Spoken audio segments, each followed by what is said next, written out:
the insights are incredible. What used to be just countless hours of human effort stitching data together and tracking down, spreadsheets from this and that department, we don't do that anymore. My name's Tom Baldwin. This is Overruled by Data, the podcast for law firms looking to start their data journey or accelerate the journey they're already on. Brought to you by Integrata.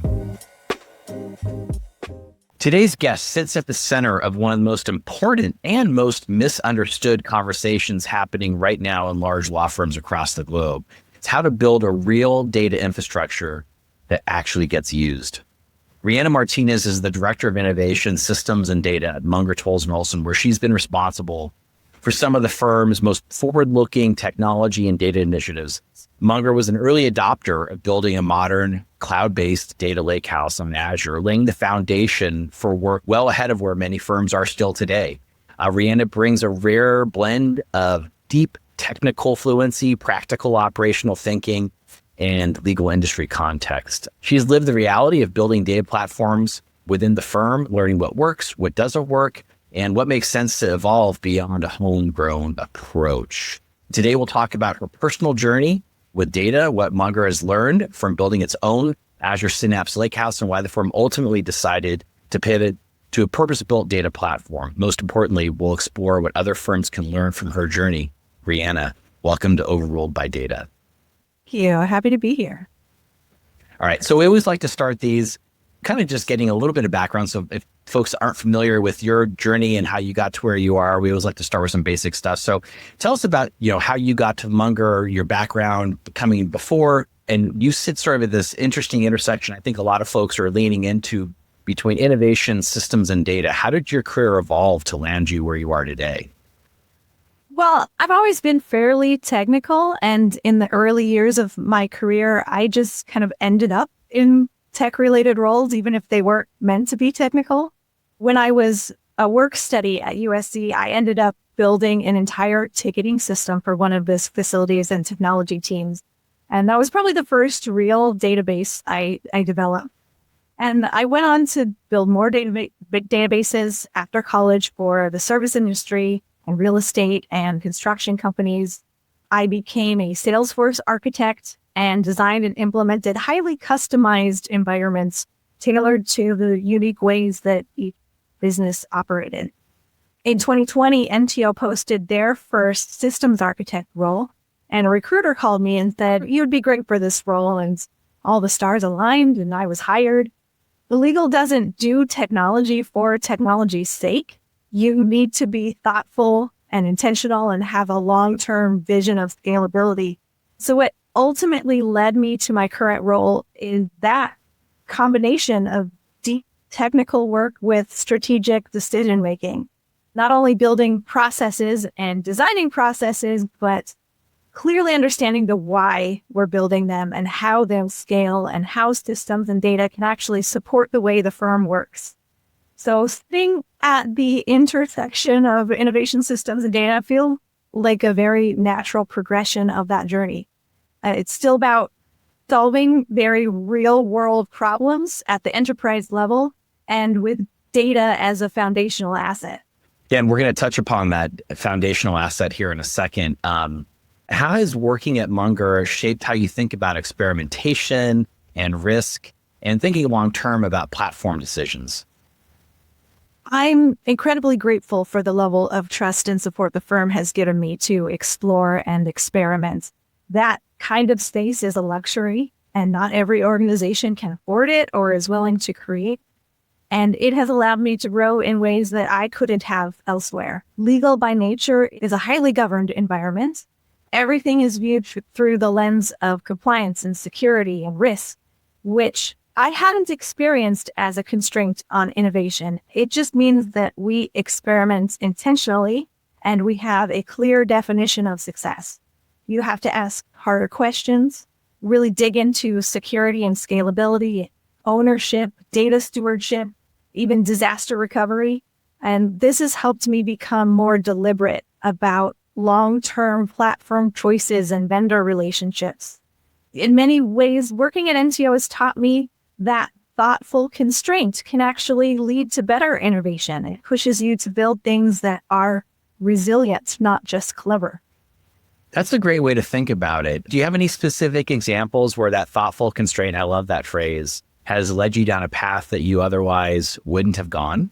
I would have to put some thought into a particular use case, but constantly, things are popping up in the industry, and especially around AI, where tools are all around, and we are being bombarded with, we want this, look at this. And it has allowed us to be very specific and intentional. We can look at a platform and very quickly determine if we need to look any further, or if it's just not going to meet our security standards, or it's not going to play well with the rest of our environment. So we have a very robust vendor and platform analysis program, and it allows us to get through these, sometimes hundreds of requests very quickly and deliver a reason, not just say, no, we don't want to, but no, and here are the reasons that are grounded in protecting the firm and being as efficient and flexible as we can internally. So you get hired to the firm, and it's your first law firm. You're thinking, what did I just walk into? And there had to be this sort of moment when you're like, okay, you realized we need a centralized data platform, and it's got to do more than just deliver a dashboard. What was that? Was there a seminal moment where that triggered a thought in your mind? I was hired to specifically address system and data silos. A shared data foundation didn't exist across the firm, and different groups were doing the best they could with what they had. Some people were still relying on spreadsheets and Word documents for critical information, but there was no consistent structure or system of record.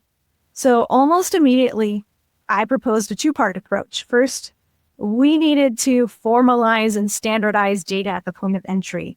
And that led us to implement Microsoft Dynamics to capture data and manage processes that didn't have a structured environment. And second, we needed a centralized data platform that could bring together data from multiple key systems, so we could not only share critical data between systems, but also see across the firm in a meaningful way. And once you see data as an enterprise asset rather than a departmental byproduct, the conversation shifts from what kind of reports do we need to what questions should the firm be able to answer today, tomorrow, in the future. Amazing. And how did you help firm leadership understand the importance of investing in this centralized data platform? One of my biggest advantages was I had an incredibly innovation-forward CIO, and he was truly the champion who helped articulate the full vision and translate what could have been seen as a technical investment into a strategic one for the firm. And we framed data infrastructure as foundational, similar to how firms think about document management or core human capital or financial systems. You don't invest in those because they're flashy. You invest in them because everything else depends on them working well. So we talked openly about the cost of not investing. When data lives in silos, the firm pays for it repeatedly through duplicated effort and slower decision-making, inconsistent answers. And there was an over-reliance on manual workarounds. So having an aligned leadership partner made all the difference in helping the leadership team see this project as a necessary step towards operating more intelligently and more efficiently in the future. I love how you framed it alongside kind of platform decisions that the firm just needs to make, whether it's document management, HRS. It's just one of those necessary platforms, not even an application, but as a platform, it's something that the firm just needs to operate its business. I love that way to frame it. So the firm makes the decision, like, yes, we need to move forward with this, Reanna. And at that time, there were a few options. I'd be curious to understand how you landed on building in Azure, and what was the decision that drove you to build internally? And I'd be curious for our listeners, what other systems you looked at, and what team did you have to build that? Did you make the decision back then to build something in-house? We didn't really find an all-inclusive purpose-built option that met our needs from both functionality and governance standpoint. We weren't willing to sacrifice security and flexibility and how deeply we could understand and control what was happening with our data. Security in particular was a major factor. Even getting approval to export employee and financial data out of their source systems required careful review and trust building. If we had asked leadership at that time to send that same highly confidential data to a third party, I doubt we would ever get off the ground. So building internally gave us control over where the data lived and how it was accessed and how it was governed and how it was modeled. It allowed us to design the platform around our specific needs rather than forcing our needs to fit a product. So, looking back, it was the right decision at that moment in time. It let us build foundational capability and develop a deep understanding of our data and to mature our thinking about governance and architecture. So that experience, I think, ultimately positioned us to make much better decisions later and now about when and how it makes sense to evolve beyond our homegrown approach. Yeah, could you talk a bit more about, if you're able to, kind of the platform you settled on internally? Yeah, we have an Azure Data Lake. We use Azure Data Pipelines to send our data down into downstream systems. So we are syncing employee, client, and matter data. This is data that used to be entered manually into other systems. And you can imagine all of the, fat fingers and Yep. errors that happen. We are using Power BI as our reporting structure. And because we've also implemented Microsoft Dynamics, which lives in the Microsoft environments, they all play nicely together. So we can, with Power BI, combine all of those data sources in really interesting ways. And just getting started and doing something, I think, is one of the most important things that we talk about on this show. Like people get into this sort of a paralysis by analysis. What worked well, getting started, and what lessons did you learn? And you kind of hinted at this. There's some things now that are going to help you make that next leap. But what did you learn early on that you wouldn't have learned if you just sat down and tried to do a 3-year data strategy or do a bunch of kind of data cleanup and looking at stuff in Excel? What did you learn that you wouldn't have learned otherwise? Well, building ourselves, we had a very clear vision, at least in our early stages, of what we wanted and how we wanted to get there. And we were extremely detailed in our mapping and our documentation because we had to be, we didn't know where we were going. And that level of rigor created an enormous amount of institutional knowledge. So in hindsight, that knowledge may be one of the most valuable outcomes of the entire effort. It gave us this deep shared understanding of our processes and our data dependencies. So even as tools evolve, that understanding carries forward and it informs better governance and system and process design and better conversations with leadership. So while the technology itself was important, the real success of the homegrown approach was it forced us to build maturity in how we think about data as an enterprise asset and all the different facets of how that data impacts processes and departments and outcomes.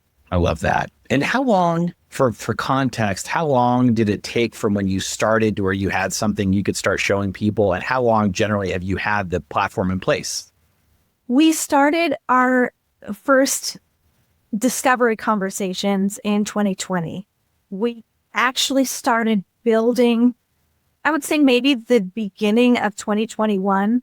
And in about 5 months, we had what I call phase 1 of our data lake. And that was our financial system and our employee HRIS system. And that was feeding downstream systems.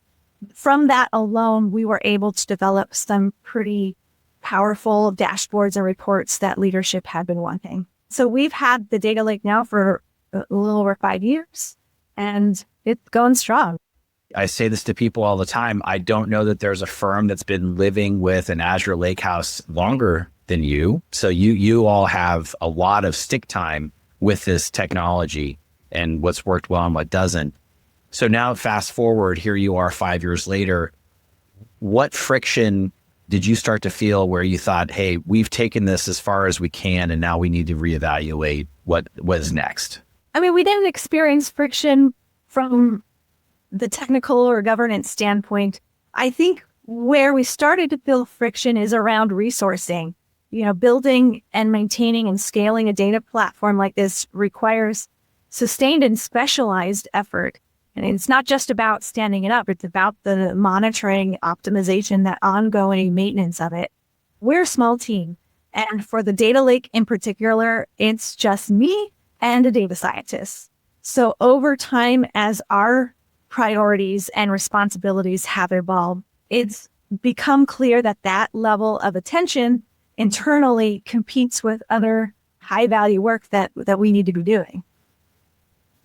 I love that term, sustained and specialized effort. I think sometimes firms underestimate the amount of effort it takes to maintain it alongside the 10 other day jobs that you give a team like this to do. When you started looking at options, what ultimately kind of differentiated the Integrata solution from what you were doing in a DIY fashion? We've been having conversations with you, Tom, for several years. We've been watching how the platform and the company has evolved. I think what ultimately differentiated Integrata was your alignment with both the legal industry and how we want to operate long term.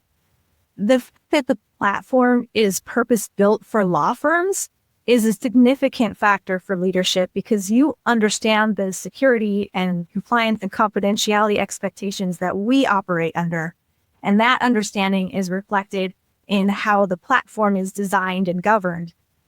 Another important differentiator is that the platform improves collectively as your client base grows. So we benefit not just from what we build, but from what you learn and create across firms, what's working, what's changing, where the industry is headed. So that gives us a valuable frame of reference and allows us to have more informed conversations about what's possible and what's next. I also appreciate the balance between support and autonomy. So your team handles the heavy lifting around infrastructure and foundational maintenance, which frees us up to focus on insights and strategy. But at the same time, we retain administrative control and some flexibility to manage our environment and the outputs in the ways that fit our needs.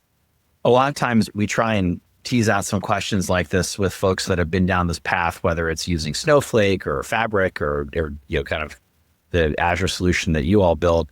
Knowing what you know now, if another firm came to you and said, hey, Reanna, we're thinking about following in your footsteps and we want to build our own lakehouse from scratch, what would you want them to understand before they got started? That perfect is the enemy of the good. Nothing is ever perfect, especially when it comes to data.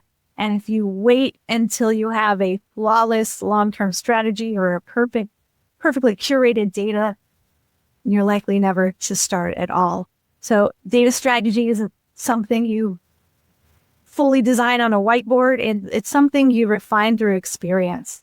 So back to the previous theme, the fastest way to learn is to do the work, to roll up your sleeves and dive in. And once you start building, everything starts to make sense in context. You see where your assumptions hold up and where they don't, and what truly matters versus what felt important in theory. That's a hard line to toe, because I think in a lot of firms, we are trained that perfection is the only outcome that's acceptable. And to just say jump in and get started is a hard leap. I've learned it through lots of years of pain and suffering. But sometimes that's a hard leap for firms to make. They feel like they need to spend a year and a half doing a data strategy engagement, and they have to have everything mapped and perfect. We try really hard to convince them otherwise, but some firms they've got to figure that out on their own. Okay, so firms making what I would say pivot, but just an evolution in the natural kind of ebb and flow of your data journey. A lot of firms have made investments, whether even if may not even be in the cloud. A lot of firms have a very mature on-prem EDW, MDD. Lots of firms use different terminology. It's basically an on-prem SQL environment. You all probably had something similar, that you had little pockets of data. For a firm that's in that state, what got activated, what got lit up once you got out of data silos and into a data platform like what you have in Azure? really it came down to operational efficiency. So back to that entering the same data in multiple systems, we don't do that anymore. Our workflows are really well defined. And as we continue to reassess business processes, the foundational data behind that we can leverage in different ways is super helpful. It's so valuable that we're not asking people to chase things down, that we can, if you didn't have this data before, we can deliver it to you and it's right at your fingertips when you need it, how you need it. So I think from an operational perspective, it has really helped to streamline and smooth out those processes. From a leadership perspective, the insights are incredible. What used to be just countless hours of human effort stitching data together and tracking down, spreadsheets from this and that department, we don't do that anymore. We have an idea. It takes us a period of time, depending on the complexity. It could be a week, it could be a couple weeks to really refine the data points that we're looking at, to validate it and make sure that this is accurate and trustworthy. But once we build it, it's there and you can come back to it whenever you need it. And we're moving on to the next best thing, the next improvement. So I think it's both from the professional level, operational side gets easier, to the leadership level where they are extracting insights that they didn't have access to before. That's amazing. I think a lot of firms that go down this path have that same reaction, but until you see it yourself, it's hard to visualize the art of the possible with a lot of these data platforms. It's hard to have any of these conversations without talking about AI. So as we look to the future, how do you see data platforms needing to evolve as AI becomes more embedded in the day-to-day workflow of lawyers and business professionals inside firms? Yeah, it's hard to give a definitive answer on AI because everything is changing so quickly. And what feels like best practice today might look totally different in a few months. But that said, I think there are some foundational, fundamentals that I don't see changing. And data security and access control will remain absolutely critical as AI becomes more embedded in every solution. As we introduce AI to more parts of the firm and processes, we're effectively extending access to data, and not just to people, but to systems acting on their behalf. So making sure that both users and AI tools only have access to what they're authorized to see is non-negotiable. And that means data platforms will need to be very intentional about how data is structured and governed and exposed, because AI is only responsible as the guardrails that you put around it. Right. Without strong controls and clear permission, that risk profile increases dramatically. We talk about this quite a bit. I think it's something that if you're new to thinking about a data platform where you're meshing and blending data from many different systems, it's not top of mind. And people make the mistake of not getting out in front of this access control issue when they're thinking about a data platform from day one. We talk extensively about this as a big pothole that firms don't think about until it's too late, right? How am I ingesting and honoring ethical walls? How am I ingesting and honoring native access control in the source systems you're drawing data from? And lastly, every firm manages by some level of exception reporting to say, hey, Reanna's not a partner, but she's the CEO, she's at a certain level where she should see access to certain things that her title doesn't reflect that she should have access to, but she has an override for that. Not building in a capability to manage all that and making it available to AI so that if you build a really cool, most firms have some sort of chatbot. Maybe I want to point the chatbot at my data platform, but the data platform has comp data. It's got all kinds of things that shouldn't be available to everybody. So how are you securing that? Are you doing it kind of ad hoc? Well, that's not very good. How am I making that same access control layer available to Power BI? So those same reports I'm looking at dynamically change depending on who the person is that's looking at the data. Firms don't think about that. And you already know that because you've been dealing with this for 5 years. You've been living with it. It's a big problem. I'm talking about it a lot because it's top of mind for us as we help firms think about planning out their data journey. What excites you most about where MTO is headed now with its data and analytics capabilities? And what are you looking forward to trying to sort of kick the tires on as you look the next 12 to 18 months out?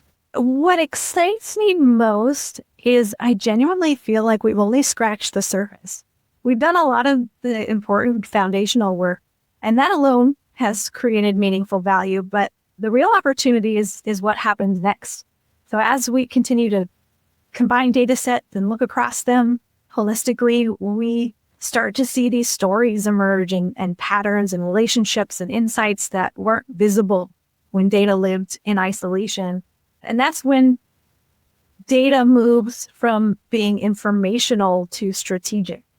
I'm excited about the role that AI is going to play with amplifying that value. I think the idea of chatting with your data is not just going to be a novel idea, but that's going to become an expectation. It's not a replacement for judgment, but it's a way to surface insights faster and identify trends earlier and help us ask better questions of our data. I think it's going to be interesting. It's interesting. We're starting to see more firms evaluate financial delivery of data in different ways where, in the old days, it was everything has to be an SSRS report. And then it was everything needs to be Power BI. And now there's this mode of thinking where it's like, well, most partners don't need 10 layers of drill down. They have a very specific question in mind and they just want the answer. They don't want to have to remember what dashboard to go to or who to call in accounting. That chat with your data is starting to sort of bubble up as a part of, not a replacement of, but part of that sort of, ethos of how we deliver financial or information generally to the lawyers in the firm. How are you all thinking about that? Exactly like that. We have made a concerted effort, and what I recall like the analog way of dashboards and reports. Sometimes in the early days, dashboards or reports themselves would be that drill down, like here's a bunch of data and some filters and do what you want. And that is great for some circumstances. But I also come from a marketing background where a dashboard is 5 to 7 KPIs. And I just want to see at a glance, and that gives me, is it green? Is it red? Where do I need to focus my attention? I don't want to have to do a lot of digging to give me some quick answers. So that I think is part one of the AI strategy, at least drilling down into what are those important pieces and really honing in on that. And then AI on top of that allows you to really ask those informed questions and get more detail without having to do the digging and figuring out what data points you need. The AI understands what you're asking and it has all the access to the data. It can surface that information and bring you back a reasonable response. In the short term, I think that reasonable response is kind of a jumping off point where, okay, this looks like a good answer. Let's go see if that makes sense. As AI evolves, I think we'll be able to trust that answer a little bit more. But just that efficiency of getting that answer back, imagine talking to your star SME and just being able to throw questions over to them and they got that answer right there. That's your AI personal assistant. Love it. Well, Reanna, we're at time. Thank you so much for sharing your journey and insights with us today. And that's it for this episode. If you all enjoyed the conversation, hit the subscribe button so you never miss another one. Thanks for listening, and we'll see you next time on Overruled by Data. That's a wrap for this episode of Overruled by Data. If this podcast resonated with you, if you took one or two things away from it, you want to hear more from law firm leaders that have been there and done that, hit the follow button.